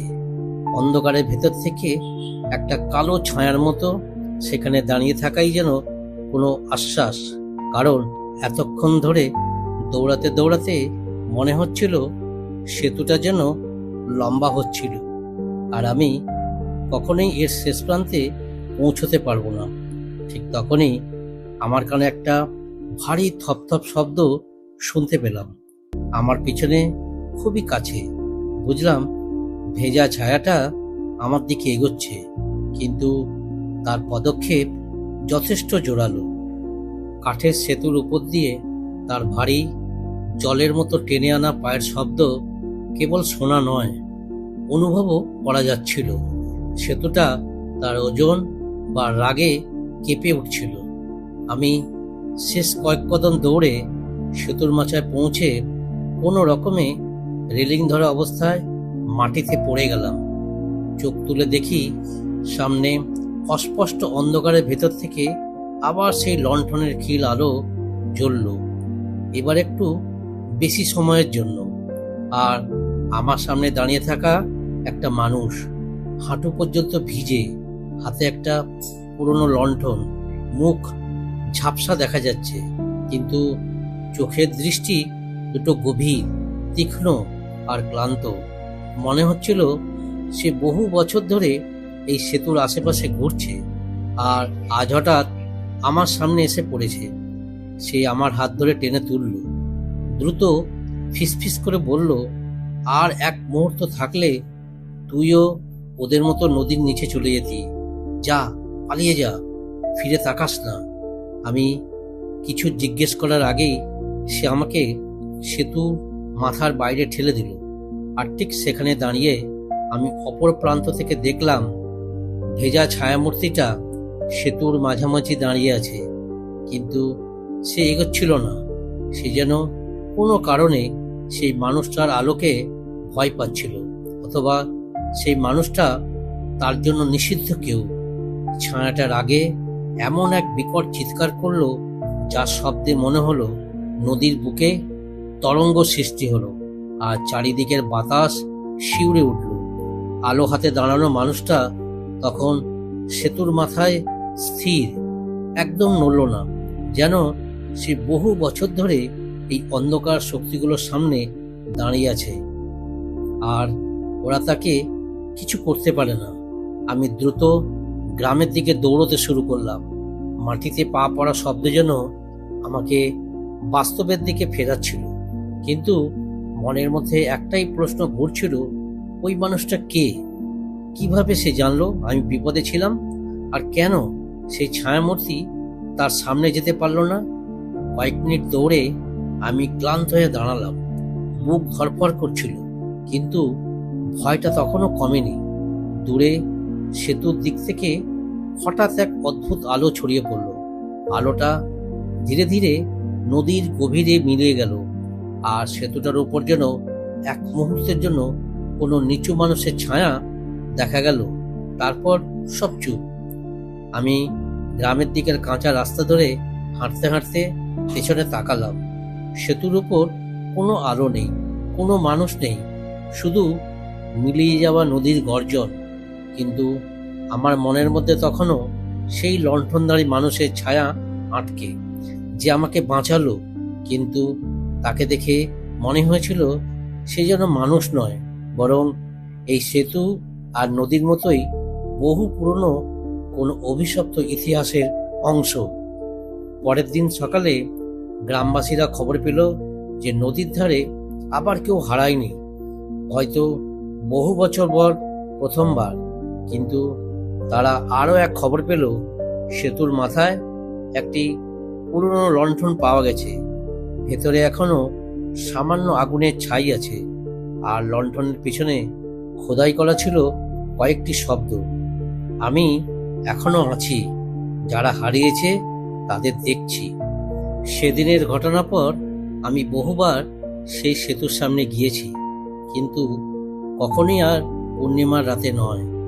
গ্রামের মানুষরা এখনো বিশ্বাস করে পূর্ণিমা এলেই নদীর গভীরতা বদলে যায়। সেতুর কাঠ অদ্ভুত গন্ধ ছড়ায়, আর বাতাসে ভেসে আসে ডুবে যাওয়া মানুষের শ্বাসের মতো ভৌতিক শব্দ। অথচ যেদিন আমি গিয়েছিলাম, সেই লণ্ঠনধারী অচেনা মানুষটার উপস্থিতি যেন পুরো নিয়মটাই ভেঙে দিয়েছিল। হঠাৎই হারিয়ে যাওয়া থামলো, নদীর আচরণ বদলালো, আর সেতুর চারপাশে অদ্ভুত এক নীরবতা নেমে এলো, যেটাকে ভয় নয় বরং এক প্রকার সতর্কতা মনে হচ্ছিল। সেতুর তক্তাগুলো আর সেদিনের মতো কাঁপছিল না, বরং স্থির, ভেজা কুয়াশার নিচে দাঁড়িয়ে যেন অপেক্ষা করছিল কারো। আমি বুঝতে পারছিলাম যে শক্তি এতদিন মানুষকে টেনে নিয়ে যেত, সেটা এখনো আছে, কিন্তু সেই মানুষটা যে আমাকে বাঁচিয়েছিল, সে যেন সেই শক্তির উপরে দাঁড়িয়ে থাকা কোনো পুরনো রক্ষক। হয়তো সে জীবিত ছিল না অনেক দিন ধরেই, হয়তো সেও নদীর তলায় হারিয়ে যাওয়া মানুষদের একজন ছিল, কিন্তু অন্যদের মতো অভিশাপে বাঁধা পড়েনি, বরং নিজেই এক অভিশপ্ত প্রহরী হয়ে উঠেছে, যার কাজ হলো নদীর অন্ধকারকে নিয়ন্ত্রণ করা, তাকে বিনা কারণে কারো জীবন নিতে না দেওয়া। একদিন সাহস করে আমি সেতুর কাছে গিয়ে লণ্ঠনটা হাতে নিলাম। ওটার ধাতব শরীর ঠান্ডা, কিন্তু অদ্ভুত ভারী, যেন কোনো গল্পভরা স্মৃতি জমে আছে ভিতরে। লণ্ঠনটা হাতে নিতেই আমি অনুভব করলাম আমাকে কেউ দেখছে। নদীর জলের ওপরে চাঁদের প্রতিফলন ভেসে উঠছিল, আর সেখানে অসংখ্য মুখের ছায়া দেখলাম, যারা ফিরে আসেনি কিন্তু চিরকাল নদীর গভীরে আটকে আছে। তারা যেন আমাকে চেনে না, কিন্তু লণ্ঠনের আলোকে দেখে থমকে যায়। মনে হচ্ছিল আলোটা তাদের কাছেও অপরিচিত নয়। হয়তো তাদের কারো ছিল লণ্ঠনটা যখন তারা হারিয়ে যায়নি, অথবা হয়তো লণ্ঠনটা সেই রক্ষকারী অংশ যে রাতের অন্ধকারে ঘোরাফেরা করত।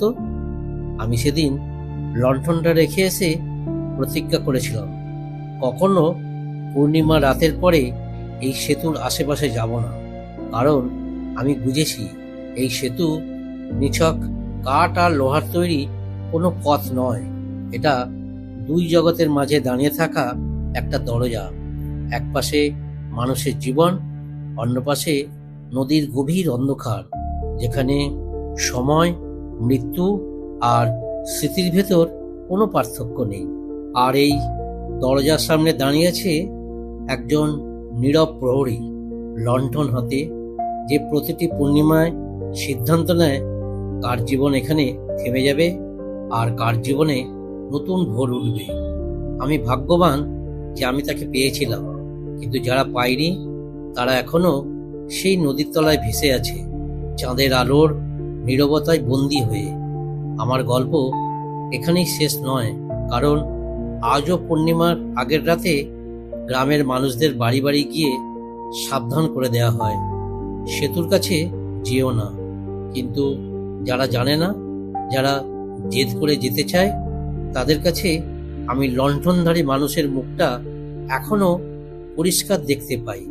তাদের চোখের গভীর শূন্যতা, তার মুখে জমে থাকা নীরব ক্লান্তি, আর তার ছড়িয়ে দেওয়া আলো, যার জন্য আমি এখনো বেঁচে আছি। সে কোথায় গেল আর কবে আবার সেতুর উপরে দেখা দেবে কেউ জানে না, কিন্তু একটা কথা সত্যি, নদীর ধারে সেতু কখনোই নিশ্চুপ থাকে না। সে সব দেখে, সব শোনে, আর ঠিক সময় মতো তার শিকারকে ডাক দেয়। শুধু এবার সেই ডাক আমি এড়িয়ে যেতে পেরেছি, কিন্তু কতদিন? বন্ধুরা, এভাবেই শেষ হলো আজকের রাতের অদ্ভুত, তীব্র আর রহস্যে ভরা গল্প, নদীর ধারের সেতু। পূর্ণিমার আলো, নদীর গভীর অন্ধকার, আর সেই নীরব প্রহরীর উপস্থিতি, সব মিলিয়ে এই সেতুর রহস্য আজও শেষ হয়নি। কোনো এক রাতে হয়তো সে আবার লণ্ঠন হাতে বেরিয়ে পড়বে আর নদী তার নতুন শিকার খুঁজবে। রাতটা সাবধানে কাটাবেন, কারণ জানেন তো, পূর্ণিমা রাত যখন আসে নদীর ধারে সেতু আবার জেগে ওঠে। আপনাদের যদি গল্পটি ভালো লেগে থাকে, লাইক, কমেন্ট আর শেয়ার করতে ভুলবেন না। আর এমনই নতুন রহস্য, হরর, থ্রিলার গল্প শুনতে চাইলে সাবস্ক্রাইব করে রাখুন হোক গল্পকে। ততক্ষণ পর্যন্ত শোনো গল্প হারিয়ে যাওয়ার শব্দে।